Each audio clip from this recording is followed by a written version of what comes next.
হতাশা, হতাশা, হতাশা। হাই, আল্লাহর কাছে এটা চাইলাম, ওটা চাইলাম, কত কিছুই না চাইলাম, কিন্তু দিল না। নামাজে বসে চাইলাম, তাহাজ্জুদে চাইলাম, সিজদায় পড়ে কেঁদে কেঁদে চাইলাম, কিন্তু দিল না। আল্লাহ মনে হয় আমারে ভালোবাসে, আল্লাহ মনে হয় আমারে পছন্দ করে না। লা তাহজানু ইন্নাল্লাহা মা'ানা। তুমি ভয় পেও না, তুমি হতাশ হও না। নিশ্চয় আল্লাহ আমাদের সঙ্গে রয়েছেন, কখনোই হতাশ হব না।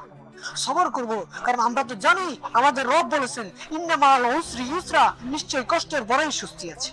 কষ্টটা যতটাই দীর্ঘস্থায়ী হোক না কেন, স্বস্তি একদিন আসবেই। আর আমরা তো জানি যেটা আমাদের রব আমাদের জন্য বরাদ্দ করে রেখেছেন, সেটা ছিনিয়ে নেওয়ার ক্ষমতা এই পৃথিবীর কারণ নেই। যেটা আমাদের জন্য আমাদের রব বরাদ্দ করেননি, সেটা দেওয়ার ক্ষমতা এই পৃথিবীর কারণ নেই। হতাশ হব কেন? বরং আমাদের উচিত সবর করা, কারণ আল্লাহ সুবহানাহু ওয়া তাআলা কুরআনুল কারীমে ইরশাদ করেন, ইয়া আইয়ুহাল্লাযীনা আমানু ইসতাঈনু বিস-সাবরি ওয়াস-সালাহ ইন্নাল্লাহা মা'আস-সাবিরিন। হে বিশ্বাসীগণ, তোমরা ধৈর্য এবং নামাজের মাধ্যমে সাহায্য প্রার্থনা করো, নিশ্চয়ই আল্লাহ ধৈর্যশীলদের সাথে রয়েছে। প্রশ্ন যদি হয় আমার রব আমাকে ভালোবাসেন কিনা, তবে আমি বলবো গোসল করতে আমার সাথে 10 জন লোক গিয়েছিল, তাদের মধ্য থেকে আমি একজন ওযু করে নামাজ পড়ার জন্য তৌফিক পেয়েছি। এটা কি তার ভালোবাসার প্রকাশ নয়? এটা কি তার ভালোবাসার বহিঃপ্রকাশ নয়? তুমি অন্ধকার শীতের কনকনে ঠান্ডার মধ্যে যখন বাড়ির সকলে নিশ্চিন্তে ঘুমিয়েছিল, ঠিক তখনই তিনি আমাকে ঘুম থেকে তুলে ওযু করে তাহাজ্জুদ পড়ার তৌফিক দান করেছেন। এটা কি তার ভালোবাসার বহিঃপ্রকাশ নয়? নিশ্চয়ই তিনি আমাকে ভালোবাসেন, কারণ তিনি বলেছেন ইউহিব্বুকুম ওয়া ইউহিব্বুনাহুম। যারা আল্লাহকে ভালোবাসে, আল্লাহও তাদেরকে ভালোবাসেন। আর আমি তো জানি আমি আমার রবকে কতটুকু ভালোবাসি।